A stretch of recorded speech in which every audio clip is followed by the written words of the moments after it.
पूज्य श्री आचार्य साहिब जी, परम वंदनीय परम पूज्य श्री इलाहाबाद से पधारे हुए श्री साहिब जी, बुद्ध मंगलमयी संत समाज, उपस्थित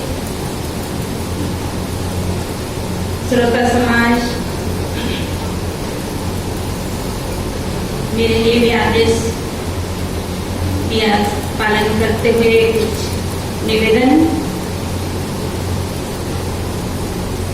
ये जो सत्संग बाबू गुरुजी ने रखा, ये पहली बार नहीं है, मैं उनके छठे कार्यक्रम में आई हूँ।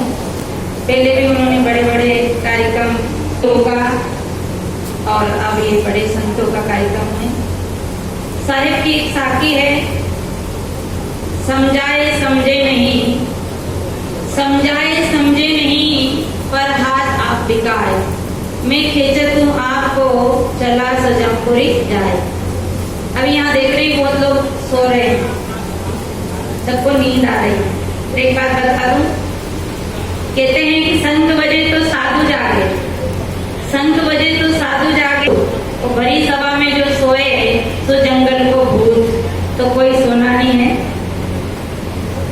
साहिब की साथी समझाए समझे नहीं, पर हाथ आप बिकाए, मैं खींचत हूँ आपको, चला सजमपुरी जाए। हमें समझाया जा रहा है, सदगुरु कबीर ने समझाया, कबीर के अनुयायी समझा रहे, धर्म ग्रंथ समझा रहे, पर हम समझते नहीं, क्योंकि हम पर हाथ बिक रहे हैं। पर हाथ के इच्छाओं के हार, धर्म के हार, जाति के हार, मान्यताओं के हार, अंधविश्वास के हार हम बिक रहे हैं। और कबीर साहब ने इन्हीं बातों को समझाया है। जब हम जाति के हाथ बिक रहे हैं, तो कबीर साहब कहते हैं कि हम तुम एक लोहु, एक प्राण व्यापे मोहु, एक ही जनी जना संसारा, कौन ज्ञान से भयो निनारा। यानी हमारे में और तुम्हारे में एक ही लोह है, एक ही खून है, और एक ही जननी से हम पैदा हुए, जननी माने माता से। तो कबीर साहब हमें इन बातों को समझाते हैं कि जाति के हाथ मत बिको। लोग जाति के हाथ बिकते हैं, लोग पूछते हैं तुम कौन जात के हो।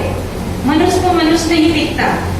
मेरे से एक बार एक भक्त मिले, भक्त नहीं थे, एक जगह मेरा सत्संग चल रहा था, ऐसे घूमने गई, तो कहा कि भाई जी आपकी क्या जात। मैंने कहा आपको मेरी जात नहीं दिख रही।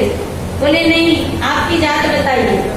तो मैंने कहा कि आप चश्मा लगा रखे थे, तो आप देखिए मैं बकरी जात की हूँ कि भैंस जात की हूँ कि गाय जात की हूँ, कैसी जात की हूँ।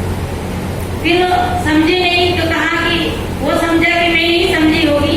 उसने कहा कि आप भाई जी कौन दूध हो।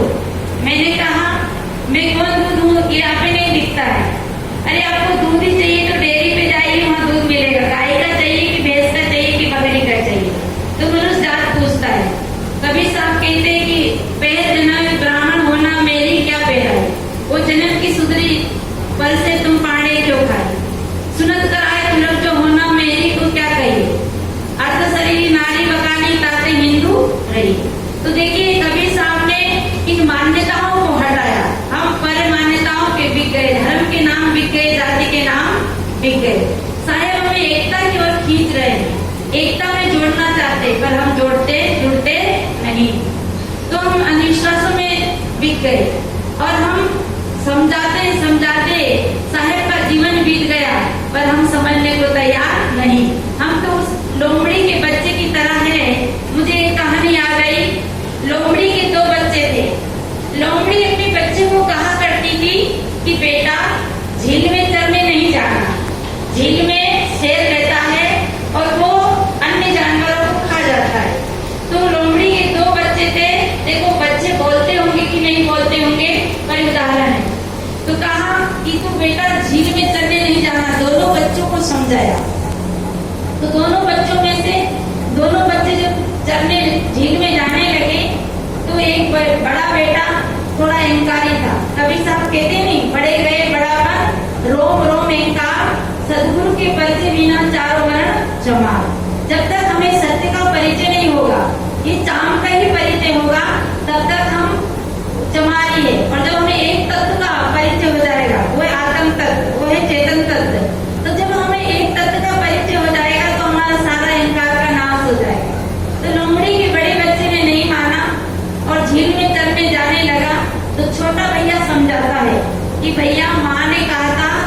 झील में चलने नहीं जाना है, तो वहाँ शेर रहता है और खा जाता है, तो अपन वहाँ चलने नहीं जाए। तो बड़ा बेटा कहता है ये तो माँ की बात है, हम भी कहते हैं तो साधु गुरु की बात है, इनका काम है कहना, अपना काम है सुनना, और सुन के छत्तीसगढ़ी में कहते हैं सुन डारी खा डारी, ऐसे हम सुन ले और उसको डाल दे, यही हमारा काम है। तो लोमड़ी के छोटे बेटे ने कहा कि भैया झील में चलने नहीं जाना है, पर वो बड़ा बेटा मानता नहीं, क्योंकि समझाए समझे नहीं माना और झील में चलने गया। और झील में चलने गया, शेर आया, उसने दबोच कर मार के गिरा दिया। पर शेर ने सोचा, छोटा बच्चा समझ के एक और जानवर मारने के लिए आगे जाने लगा। तो सियार से कहा, सियार तुम इसको देखना, मैं एक आध जानवर और लाता हूँ जब मेरे पेट की पूर्ति होगी। तो सियार ने क्या किया, शेर उधर दूसरा जानवर मारने गया, तब तक सियार ने उस लोमड़ी के बच्चे के कान काट कर खा लिए। अब जब शेर आया तो शेर दुविधा में पड़ गया, संशय में पड़ गया, और संशय जीव के लिए बहुत बड़ा बुरा है। कहा संशय सब जब खंडिया, संशय खंडे ना कोई, संशय खंडे सो जना जो शब्द विवेकी होए। शेर दुविधा में पड़ गया, क्योंकि जब वो मार के गया था तो उसे कान दिख रहे थे। उसने कहा, सियार से पूछा कि बताओ लोमड़ी के बच्चे के कान थे कि नहीं थे। सियार ने कहा कि हुजूर उसके कान नहीं थे, क्योंकि कान उसने खा लिया। शेर ने कहा कि मैं मानूंगा नहीं ये बात, क्योंकि इसके कान तो थे पर ये कान गए का। तो शेर संशय में पड़ा। शेर ने कहा इस बात का फैसला तो उसकी माँ करेगी, चलो उसकी माँ के पास। उसने अपने बच्चे, उस शेर ने उस लोमड़ी के बच्चे को मुंह में दबाया और लोमड़ी के पास आए। लोमड़ी से कहा कि बता तेरे बच्चे के कान थे कि नहीं थे। लोमड़ी ने कहा, हुजूर मेरे बच्चे के कान नहीं था। जब शेर पूछ रहा था लोमड़ी से कि तेरे बच्चे के कान नहीं थे, था कि नहीं था, तब सियार की सांस ऊपर की ऊपर ही रह गई थी। काश लोमड़ी कह देगी कि मेरे बच्चे के कान थे, तो ये शेर दूसरा नंबर मेरा ही है। पर लोमड़ी ने क्या कहा कि मेरे बच्चे के कान नहीं थे। तब तो शेर ने समाधान समझकर चला गया, पर पीछे सियार रह गया और सियार ने पूछा कि माँ तेरे बेटे का कान तो मैंने खाया, पर तेने कैसे बोल दिया कि इसके कान नहीं थे। लोमड़ी ने कहा कि मेरे बेटे के पास कान होते तो मेरी बात सुन लेता, कि झील में चलने मत जा, पर मेरे बेटे के कान नहीं था, इसे उसने मेरी बात नहीं सुनी। मैंने बहुत समझाया पर वो समझा नहीं, इसे मौत के घाट उतर गया। आज हमारे समाज को हमारे संत गुरु समझाते हैं कि तुम हुजूर हो, तुम महान हो, पर हम वहाँ के नहीं है कि हम गलत ना खाए, गलत कर्म ना करे, इन मन की इच्छाओं के साथ ना बिके, पर हम वही जाते हैं जहाँ जाना चाहिए। तो